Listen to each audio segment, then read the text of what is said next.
Bonsoir, mesdames, mesdemoiselles, messieurs, bonsoir, Nabilaï Moussa Kamara depuis Bruxelles. Chers compatriotes guinéens, très bien. Alors, je l'ai annoncé tout à l'heure, j'ai un direct, disons, avec un thème politique, comme toujours d'ailleurs. Alors, le thème sur l'actualité, effectivement, chers compatriotes guinéens, j'espère que vous êtes là, vous me suivez, et que vous m'entendez, chers compatriotes guinéens.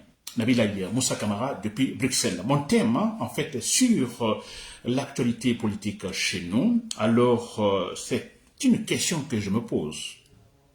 Dans ce thème, je me pose une question. C'est-à-dire, on a la junte militaire qui parle des élections. La junte militaire parle maintenant de la possible candidature de Mamadi Doumbouya. Alors moi, je me pose une question. Franchement, c'est super important. Alors, finalement, qu'en est-il de la refondation? Qu'en est-il de la refondation? La refondation qui, en fait, devait effectivement, après la chute d'Alpha Condé, d'ailleurs, l'objectif de cette transition, c'est-à-dire essayer de rendre rationnelles les institutions de la République. C'est ce qui a été dit. Ça, c'est ça la transition. L'objectif principal. Rendre rationnelles les institutions de la République. Rendre responsables les institutions de la République. N'est-ce pas? Organiser totalement l'administration. N'est-ce pas? Pendant la transition, disons, Mamadi Doumbouya, ils ont fait 3 années, donc disons que dans les 3 années, c'est ce qui devait être fait comme travail, la refondation. C'est après la refondation, on peut parler des élections.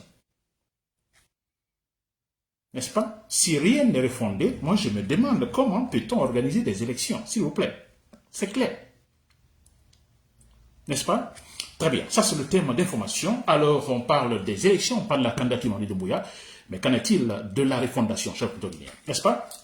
Très bien, alors avant de commencer ce direct, chers compatriotes guinéens, alors je vais d'abord, il y a cet élément, cette information, il faut faire passer toujours, alors information relative à cette journée, en fait, qui démarre, disons, le lundi prochain, donc du 30 septembre jusqu'au 6, effectivement, octobre, n'est-ce pas? Alors, c'est la journée, donc, appelée Fonike Mangé et Mamadou Bilo. Vous comprenez? Alors, voilà, ça a été, d'ailleurs, je crois que presque tout le monde est informé. Alors, il est question tout simplement d'honorer, en fait, nos chers combattants qui sont actuellement détenus par le barbare Mamadi Doumbouya. Alors, qu'est-ce qu'ils ont fait? Ils n'ont absolument rien fait, sinon, tout simplement, réclamer le droit. D'ailleurs, quand ils ont été pris, je me demande, c'était dans quel cas? En flagrant délit? Etc. Vous voyez, non, ils ont été kidnappés. Et là, franchement, je crois que les hommes de droit ou les juristes peuvent donc en dire beaucoup sur cette manière d'arrêter donc les citoyens, les activistes, n'est-ce pas? Alors, donc, la journée Bilo et Fonike Mangé, alors, il sera question tout simplement, chers compatriotes, pendant une semaine, 30 septembre, 6 octobre, n'est-ce pas, que nos profils alors brillent tout simplement des images, des photos de Fonike Mangé et de Mamadou Bilo. Tous les profils, s'il vous plaît, respectons cela, faisons cela. Nous voulons de la justice en Guinée. C'est une bonne manière d'honorer, non seulement d'honorer ces deux activistes, ces deux vaillants citoyens, mais aussi tout simplement, écoutez, de dénoncer donc Mamadi Doumbouya, de dénoncer Mamadi Doumbouya, de dire bon écoutez stop donc à la barbarie et voilà. Tout droit vers le processus démocratique, le retour à l'ordre constitutionnel. Je comprends bien, n'est-ce pas? Je résume ce point. Alors, à partir donc de lundi, donc dimanche, disons, vous voulez, alors nos profils, que ce soit profil Facebook, profil WhatsApp, donc les réseaux sociaux, alors Instagram, vous comprenez tout ce que vous voulez comme réseau, voilà, ou TikTok, je ne sais pas. Alors, nous mettons les images, les photos de Fonike Mangé et Mamadou Bilo, s'il vous plaît, cher Guinéen. C'est super important. Alors, on parlera donc, et ça tombe bien parce que dans cette semaine, il y a donc, on a le 2 octobre, n'est-ce pas? On parle de l'indépendance donc de la Guinée. Alors, mais écoutez, moi je pense que, je l'ai toujours d'ailleurs, chaque fois que ce moment arrive, que nous ne sommes pas indépendants.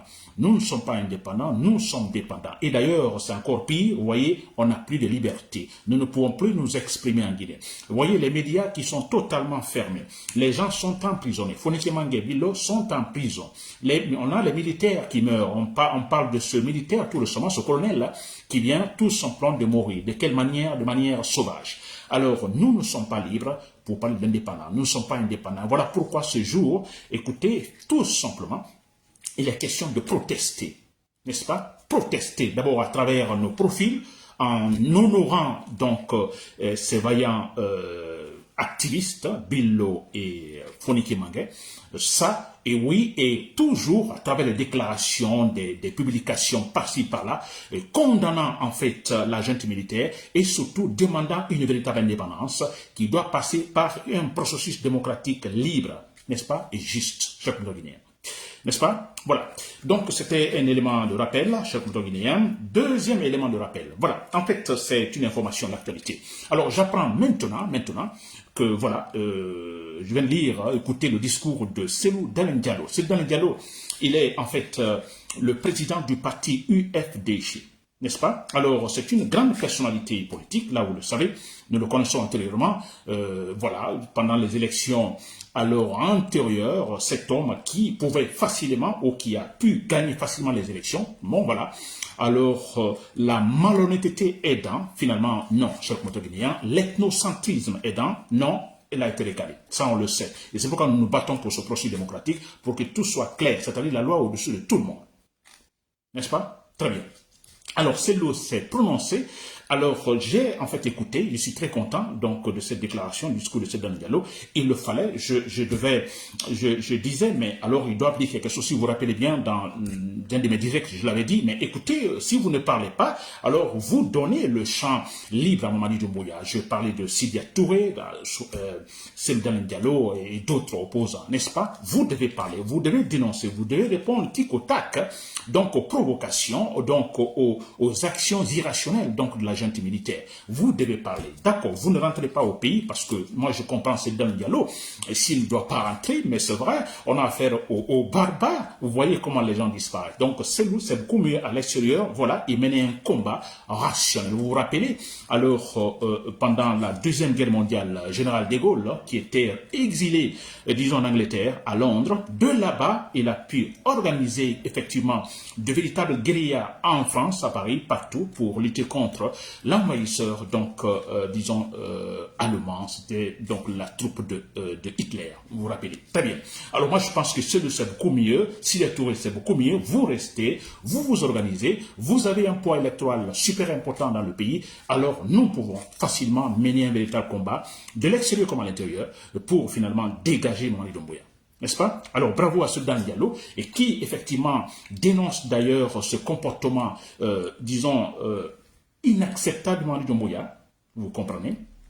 D'ailleurs, qui passe 3 années de transition sans absolument rien faire, je reviens tout à l'heure, absolument rien faire, vous comprenez, et qui, bon voilà, qui veut finalement, en fait, passer par ce qu'on appelle le parjure. N'est-ce pas, après avoir prêté serment de respecter, etc., son engagement. Et d'ailleurs, Cellou Dalein Diallo l'a dit, un soldat, vous êtes soldat, vous vous engagez, vous respectez la parole donnée. N'est-ce pas? Bravo donc à Cellou Dalein Diallo. J'espère que Cellou Dalein Diallo, bravo, vous devez continuer ainsi. Vous êtes un leader politique super important, le premier parti politique, disons, parlant du poids électoral. Vous devez parler, Cellou Dalein Diallo. C'est bien. Sidya Touré, nous attendons également votre tour. Vous devez parler. Tous les autres opposants, alors, qui sont rationnels, donc ils ne sont pas des traîtres, vous comprenez. Alors, tous, vous devez parler. Organisez-vous, chers Guinéens. N'est-ce pas? Très bien. Alors, je vais attaquer maintenant le thème proprement dit. Très bien. Alors, chers Guinéens, je parle donc de l'actualité. Nous avons entendu l'autre fois le ministre des Affaires étrangères, M. Kouyaté, Maurice Sanda Kouyaté. N'est-ce pas? Alors, c'est lui qui a donné l'annonce. Il dit, il était à l'extérieur, je ne sais pas en France, voilà, de toute façon pas en Guinée. Il était en fait en réunion avec les membres de cette association appelée la francophonie. Et c'est là que l'annonce a été donnée, que nous avons appris la première fois que toutes les élections, en fait, auront lieu en 2025, donc l'année prochaine. N'est-ce pas? Alors, très bien. Et ça, c'est bizarre. Alors, j'ai dit l'autre fois, j'ai déjà fait un direct sur cela, que bon, écoutez, c'était du mensonge, c'est impossible ce qu'il est en train de dire, parce que, d'abord, alors, la communication est si importante, n'est-ce pas? La décision dans cette communication, c'est-à-dire les élections les élections, toutes les élections, disons, l'année prochaine. Alors, mais où nous l'apprenons donc de la bouche du ministre des Affaires étrangères, mais où pas en Guinée, à l'extérieur. Antérieurement, aucun organe, disons, de l'État, du gouvernement, nous a donné une telle information, une telle annonce. Vous comprenez? C'est-à-dire, la décision est si importante, la communication est si importante, vous comprenez, et que nous l'apprenons à travers le ministre des Affaires étrangères, et où c'est quand il est en fait à l'extérieur, dans une réunion, voilà, face à une association qu'on appelle, disons, la francophonie. N'est-ce pas? Antérieurement, avant cela, aucun organe de l'État, n'est-ce pas? Pour vous dire que ce sont les délinquants, c'est du mensonge. Ils ne feront absolument rien. N'est-ce pas? Et j'avais parlé aussi que, en fait, pratiquement c'est impossible, n'est-ce pas? Alors, vous ne pouvez pas donner une telle information des élections, disons, 2025, sans un calendrier précis, les dates précises. Non, c'est pas possible. N'est-ce pas? Pour une gouvernance intelligente, organisée, rationnelle, alors même une année avant les échéances, on donne un calendrier clair, tel jour, etc., etc. N'est-ce pas? Rien n'est fait. Et surtout, alors on parle du référendum. Ce référendum, écoutez, ils disent qu'à la fin de cette année 2024, mais dis donc, nous sommes pratiquement, disons, au mois d'octobre, n'est-ce pas? Et ils disent que les élections à la fin de cette année, plutôt le référendum à la fin de cette année. Vous croyez à cela, chers compatriotes guinéens? C'est pas possible. Peut-être ce sera un référendum à la soviétique, vous comprenez, comme en Russie, peut-être. Mais ça, c'est pratiquement impossible. Hein? Sur quelle base, sur quel fichier, par exemple, électoral? Et le problème, c'est que, à quelques mois seulement de la fin de l'année, on ne connaît pas aussi la date réelle. Une date précise, non. Vous comprenez, ce sont des délinquants. Ils ne sont pas sérieux, chers Guinéens. Très bien. Alors, moi, je me dis tout simplement, là revient cette question et la réponse que je vais donner, c'est-à-dire qu'il parle des élections, vous avez entendu, de l'année prochaine, mais aussi on parle de la candidature. Vous avez vu certains membres du gouvernement qui ont pris position, alors justifiant en fait la candidature de Mamadi Doumbouya, n'est-ce pas? Très bien, en fait les grands ténors hein, du gouvernement de la transition qui se sont prononcés là-dessus. Très bien, alors moi, la question que je me pose, dis donc, cette transition, ils l'ont dit d'ailleurs, ils ont trouvé en fait le concept exact, n'est-ce pas? La refondation. Refonder les institutions de la République. Parce que dans la refondation, vous comprenez ce concept dans la refondation, en fait, le concept est très vague, ça signifie beaucoup de choses. Il est question non seulement de rendre rationnelles les institutions de la République, alors de les rendre responsables, n'est-ce pas? Mais il est question effectivement de donner, comme je dis toujours, un bon exemple de gouvernance. Le pouvoir donne un bon exemple de gouvernance. Ou l'exemple de bonne gouvernance, comme vous voulez. Et il donne l'exemple. C'est ça la transition. Et c'est ça la refondation. N'est-ce pas? Alors, la refondation, comme Jerry Rawling l'a fait en fait au Ghana, et quand il a fini, il a dit, écoutez, j'ai placé une structure politique au Ghana, n'est-ce pas? Je vais partir, mais même si c'est un diable, n'est-ce pas, qui arriverait au pouvoir, il n'aurait pas la tâche facile, il lui sera impossible, n'est-ce pas? Donc, disons, de changer cette structure politique, de faire des modifications sur mesure, dans le but de se maintenir au pouvoir. Il dit, même si c'est un diable, il ne pourra pas, il n'aura pas les manœuvres nécessaires pour le faire. Mais ça signifie quoi? Parce que le monsieur, il sait qu'il a refondé les institutions de l'État. Il a créé une armée républicaine au Ghana. Ce n'est pas une armée pour chaque président. Chaque président qui vient, alors, a son armée, non. Il a créé une armée républicaine, une police républicaine. N'est-ce pas? Alors, responsable. Vous avez vu au Ghana, après Jerry Rawlings, il y a eu, en fait, succession. Il y a encore maintenant des anciens présidents au Ghana. Alors, celui qui vient, il trouve déjà qu'il y a une structure politique solide et consolidée. C'est-à-dire que les trois pouvoirs sont super bien séparés et responsables. Le pouvoir exécutif ne peut pas influencer le pouvoir judiciaire. Le pouvoir exécutif ne peut pas influencer le pouvoir législatif. Vice-versa, le pouvoir judiciaire ne peut pas influencer, par exemple, le pouvoir exécutif. On appelle ça d'avoir de la structure politique solide et consolidée. Le président, le pouvoir exécutif peut prendre des décisions. Si les décisions ne sont pas justes, le pouvoir judiciaire qui décèle l'erreur et le dit carrément non, monsieur le président, non, le pouvoir exécutif. Et au niveau de l'Assemblée législative, les députés sont libres. Ils voteront ce qui, effectivement, il faut voter, sans pression aucune de la part d'autres, disons, pouvoirs, soit judiciaire ou exécutif. On appelle ça la refondation. On appelle ça avoir une structure politique solide et consolidée. Et quand Jerry Rawlings a terminé, il y a eu des élections. Personne ne peut tricher, s'il vous plaît. L'organe chargé d'organiser les élections, c'est déjà défini, clairement défini dans la structure politique, dans la Constitution. Personne ne changera. Aucun président ne viendra pour dire, bon, écoutez, je vais changer, je fais une chose sur mesure. Non, ça est là, définitivement. N'est-ce pas? Voilà. Et après ça, il y a eu des élections. Il n'y a aucun problème. Tout est clair. Et j'ai dit l'autre fois, parlant tous de Ghana, que je ne sais pas, ce n'est pas le président actuel, sûrement le président ghanéen actuel, qui avait en fait pris une décision, remarquant qu'au Ghana, effectivement, alors la corruption alors gagnait du terrain, n'est-ce pas? Il y avait pas mal d'entreprises Oxford, des entreprises qui avaient des revenus cachés, par exemple, que l'État ne pouvait pas taxer, des revenus soit hors du pays, gérés par certains responsables du gouvernement, des ministres et autres. Alors le président, il a constaté, et qu'est-ce qu'il a fait? Il a créé une institution où de toute façon, il a confié le travail à un procureur de faire des enquêtes là-dessus. Enquête rationnelle, objective. Le procureur en question, il a commencé son travail.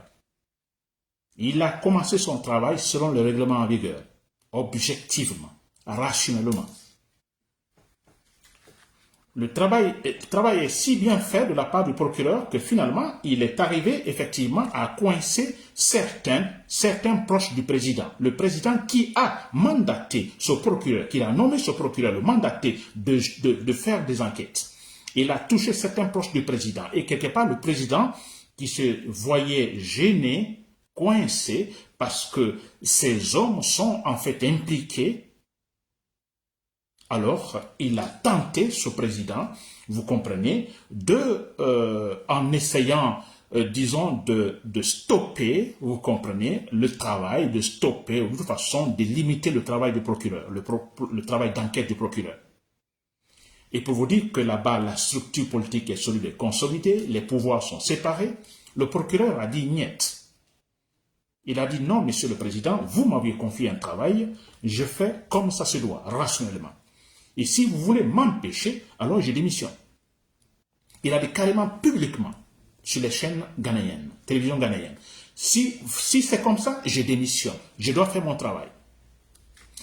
Voilà, je donne cet exemple pour vous dire, quand on a une structure politique solide et consolidée, alors les juges n'ont pas peur, les procureurs n'ont pas peur.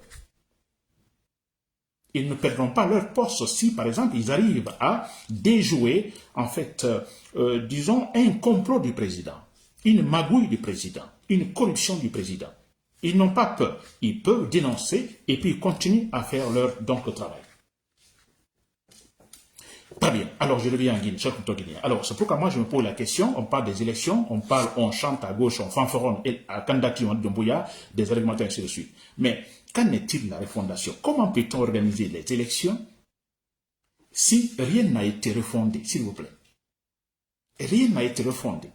L'objectif de la transition n'a pas été atteint. Comment peut-on organiser des élections? C'est bien de faire des élections, c'est bien d'aller des élections, mais effectivement, c'est la clôture à la fin de la transition. Ça a été dit c'est mentionné dans la charte de la transition. À la fin de de la transition, en fait, les élections doivent en fait clôturer la fin de la transition. Mais si cette transition n'a pas fait son travail, cette transition, les gens qui, en fait, mènent cette transition ont méconnu le contenu de la charte de la transition, et bien voilà, rien n'est refondé. Et comment peut-on organiser des élections? Des élections à la soviétique? Rien n'a été refondé. Regardez ce qui a été fait. Si on doit aller comme ça aux élections, regarde ce qui va se passer. D'abord, Mamadi Doumbouya, qu'est-ce qu'ils ont fait? Ils ont interdit totalement les activités politiques. Les opposants ne peuvent pas parler, les partis politiques ne peuvent pas parler. Pas de manifestation. Les activistes sont arrêtés. Les médias ne doivent pas parler de la politique. N'est-ce pas? Donc on cherche les protagonistes. Mais c'est vrai, puisque quand on parle des élections démocratiques, c'est en fait, il y a la multiplicité des partis politiques. Il y a la concurrence, chaque parti bat campagne, et puis effectivement en faisant prévaloir en fait son programme politique. Cette concurrence-là. Mamadi Doumbouya, qu'est-ce qu'il a fait? Ils ont tué la concurrence. Alors, élection face à qui? Face à qui? On parle de candidature Mamadi Doumbouya, élection et ainsi de suite. Et Mamadi Doumbouya, face à qui? Si pendant les 3 années, vous avez tout simplement maltraité les partis politiques, vous avez tout refusé. Alors, et surtout dans la charte de la Constitution, il est question d'une transition et qui, en fait, ne peut pas prendre des décisions unilatérales. Mais si vous avez marqué pendant les 3 années, des décisions, la charte de la junte militaire a pris seulement des décisions unilatérales. Elle seule a décidé. Elle seule a décidé. Alors, vous remarquez, d'abord, on a le gouvernement de la transition, donc c'est des gens qui sont en fait, qui sont là pour Mamadi Doumbouya. Alors, si vous regardez la fonction publique, Mamadi Doumbouya, il a placé ses hommes partout, n'est-ce pas? Qui ne vont jamais, jamais le désobéir. Dans l'armée, on ne parle pas de l'armée républicaine, ni police républicaine, rien. Alors, ce sont ces hommes qui sont là, partout. Alors, nous prenons, par exemple, en fait, concernant les circonscriptions, par exemple, régionales et ainsi de suite. Alors, vous prenez les préfectures, vous prenez les régions, vous prenez en fait les communes, etc., qui sont là, n'est-ce pas? Mamadi Doumbouya a placé ces hommes partout. Hein? Les gouverneurs, les préfets, je ne sais pas quoi, tous ce sont les hommes de Mamadi Doumbouya. Alors, les maires, voilà, leur mandat étant en tant que terminé, alors on a vu ce qui s'est passé. Alors, ils ont créé une situation extraordinaire. Alors, normalement, en principe, quand le mandat est terminé et que nous sommes dans la transition, les maires restent à leur niveau jusqu'aux prochaines élections. Mais non, Mamadi Doumbouya a enlevé ses maires, alors donc le mandat est terminé, mais les a enlevés en mettant ces hommes, qu'ils appellent les délégués, en fait, du gouvernement. Ces gens-là, c'est pour travailler pour Mamadi Doumbouya. Ils ne vont jamais le désobéir. Vous comprenez? Voilà l'état actuel de la Guinée. C'est cela. Et rien n'a été donc refondé. Et vous voulez faire partir aux élections avec ça. Mais c'est ridicule. Ce n'est pas possible. Jamais. N'est-ce pas? Ce n'est pas possible. Très bien. Alors, comme ce n'est pas possible parce que rien n'a été refondé, on n'a pas une structure politique. Il faut avoir une structure politique solide et consolidée. Alors, disons, des 3 pouvoirs responsables, totalement séparés.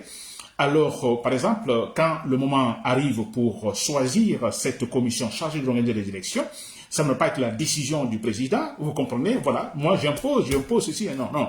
Et voilà, tout simplement, en fait, une assise, vous comprenez, parce qu'il est question de la transition, donc les membres du gouvernement, les membres donc les gens de la junte militaire, il y a la société civile, tous ces gens se retrouvent effectivement pour arrêter certains points décisifs.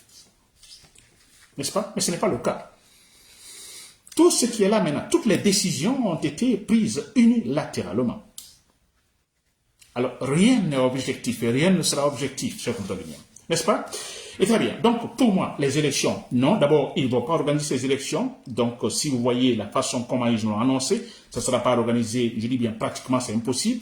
Alors, et aussi, d'ailleurs, il ne faut pas organiser ces élections parce que rien n'a été refondé. Ça, c'est deux. Ensuite, bien sûr, la candidature de Mamadou Doumbouya, on n'en parle pas. Il ne peut pas se représenter.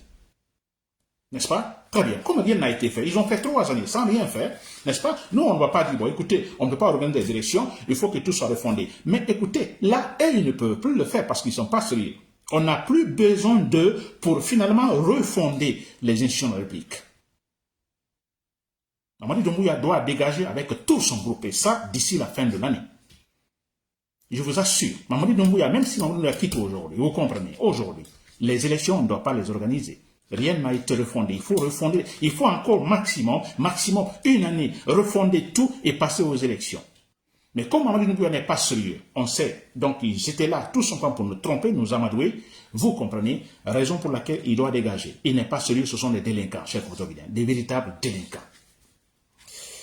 Voilà, chers compatriotes. Donc, j'espère que vous avez compris ce point. Je ne dis pas que les élections, écoutez, les élections sont importantes, mais élections, écoutez, alors nous devons les faire sur des bases, disons, justes, rationnelles, qu'il n'y ait pas de discussion, n'est-ce pas? Alors, élection, alors que d'abord nous ayons d'abord en place effectivement des organes libres, vous comprenez, rationnels. Les 3 pouvoirs totalement séparés et responsables, une armée républicaine, beaucoup de choses, n'est-ce pas? Le fichier électoral là, où est-il ce fichier électoral? Non. Alors, il faut un consensus pour pouvoir donc passer aussi cette étape. Donc, il y a beaucoup de choses pour que nous puissions effectivement arriver à organiser des élections libres et transparentes. Maintenant, non. Ni l'année prochaine, c'est impossible, chers compatriotes. Et voilà pourquoi moi je me dis, Mamadou Doumbouya doit coûte et coûte dégager. Dégager pour que nous puissions en 6 mois, donc une autre transition de 6 mois par exemple, 6 mois, transition rationnelle, refonder les institutions de l'État, responsabiliser les institutions de l'État et organiser des élections libres et transparentes cette fois-ci. Voilà, c'était Nabil Aïe Moussa Kamara de Public 7. Merci pour le coup de bonne soirée.